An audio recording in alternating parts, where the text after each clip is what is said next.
On this YouTube, I'm going to talk about a print that Gunther Gerzso did, which I'm always going to talk about him as Gerzso. It's the largest etching he ever did. It's called Na Bolom, which means House of the Jaguar.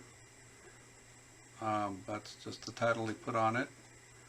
And it's just sort of a couple of brief comments about it, as well as a possible link to Cubism, which just occurred to me the other day.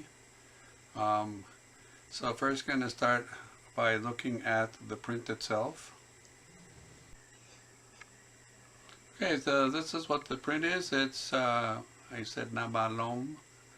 It's the biggest one that Gunther Gerzso did. It's an etching. It's done by Limestone Press. So also I mentioned that, you know, since we're into AI all the time, and is this a real image? Is it AI? Blah, blah. Well, this is not AI. This is something he worked out, and then the printer's printed. It's a physical object, which you can obtain if you want. Okay? So this is, I mean, I have my catalog numbers. This is my own catalog numbers, RM93, G17, CAT 110. They're for historical reasons. We don't, you know, that's getting into it. So it is something that is 40 inches by 35 inches. All right. And it's the edition. So I did a YouTube about prints and editions. So it's signed by him and numbered by him, and it's 40 prints in edition plus 3 what they call artist proofs. Okay. It's done by Limestone Press. Limestone Press was in San Francisco. It was run by a guy called Hank Hine. My father worked with him, did other stuff, and they decided to do this one. I chopped off the top of the print here. All right. So, okay, so here's just a photo. I've showed this before. It's you know, this is what the Limestone Press looked like before. All right, when they were actually doing this. This is some other thing that they were doing, or maybe this is the one, but I don't think so. I can't tell. All right, and these are the two craftsmen. They're two young people who are very, very good at this. Okay, and this, for reasons that's not going to go into, it was closed down. It had something to do with the earthquake in San Francisco. Okay. All right, so one of the important things to understand about Gerzso's work is that after 1968, he was, as I mentioned in other videos, he was a designer. He sat down and designed stuff, and when I say designed, it's designing like an architect, like a graphical designer, like a commercial, not a commercial artist, but an industrial designer, you know, engineer, etc. So he got, you know, he had a T-square and squares, and he, you know, and he had this geometry which he used, which was the golden section. Okay, and then on the side, you know, there's the dimensions of the actual design itself in centimeters. Etching, it says black and white. Don't understand what that means, because maybe this is line work. And then he did it. So this is the habits he got from the movie industry, which I've mentioned over and over again. So there is something that a lot of people don't sort of take into consideration, is that if you have a work done by Gerzso, okay, and if you want to know if it's real or whatever, well, besides the dimensions and the characteristics, whatever, the question is there a design drawing that corresponds to the print? Okay, and so you know, that's an important thing. Now, I have all the design drawings. 2 or 3 have been sold, but I have most of them, so that's the one of the first tests. But anyway, this is of interest to designers. You know, people in the art world know that this exists and they find it interesting, but I think architectural designers and set designers, others, find these drawings very interesting. So that's another aspect of it. Okay, so once, you know, he did all that, you know, all that working out, and one could say it's very intellectual, which there's the intellectual part, but there's a design part too, just like an architect.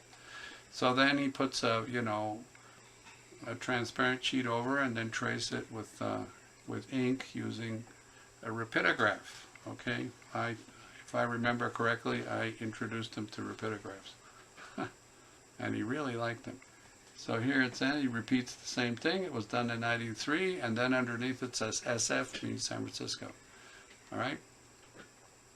Now that line work was used for the printers. Okay, so you know it's the house of the Jaguar, and so I rummaged around in the Mayan architecture. This is Uxmal, okay, and this one of the few arches that the Mayans did. They didn't do arches. This is one of the things they did. It's very rare in architecture, but okay. And so I would say that what he did, you know, he was actually interested in Cubism, and he had a very good friend who wrote a good book on Cubism. His name is John Golding. He was a very close friend. The link to that is on my website. There's an article about the friendship and sort of discussions they did all the time. All right, and so Cubism, if you want to say Cubism, if you go to the artificial intelligence, you know, extracted from Wikipedia, Cubism is a movement which rejected traditional perspective by showing subjects fragmented in geometric shapes with multiple viewpoints simultaneously, creating abstract multi-dimensional views on a flat surface. Okay, so I found it, you know, because if you go back to, well, here, let's look at this, you can see that, you know, one could speculate, and I mean, he's certainly capable of doing it and certainly interested in doing this, so you can take pieces of Mayan architecture, you know, from a perspective and do, you know, the Cubist approach, okay? So anyway. This is a whole nother theme. All right. So, you know, this is, on the left side is what they called the nunneries or something. The other house is the governor or something. I mean, these photos are all over the place. And they're fascinating buildings. Okay. So, you know, we have computer technology and rendering. So, you know, it's, you know, even for somebody who is, has a lot of training and in design and architecture, one can sort of imagine the sun, but I decided to do a computer rendering of what this thing would look like in a seating area, sort of a moderny house. Okay, this is not artificial intelligence. I mean, I did this with my own two hands, and nothing here is real. I mean, the lamps and everything, that's all computer modeled. You don't have to know what that means. And then I got the image of Na Bolom and I stuck it on the wall. Okay, I didn't put a frame on it. I haven't done frames yet. Okay, so you know, Na Bolom is, you know, this is sort of very, you know, furniture. There's not much. I mean, I put all this stuff at the end there to make it more, you know, convincing.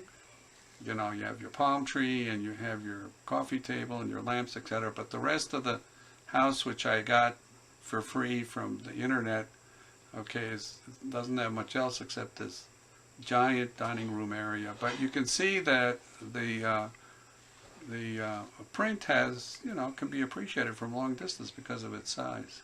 How they did in etching that size, you know, it's kind of amazing. Usually they're quite small, all right? Historically, I mean, they're rarely that, well, I mean, I don't know. Art people know about this more. Now, if you happen to be walking outside, you can notice that, you know, there they are standing looking at it. And then the person, which I got the model, the house model front, he did this sort of his own abstract. I don't know where they got that thing. That thing on the right, I didn't do that. Okay, so I hope that helps.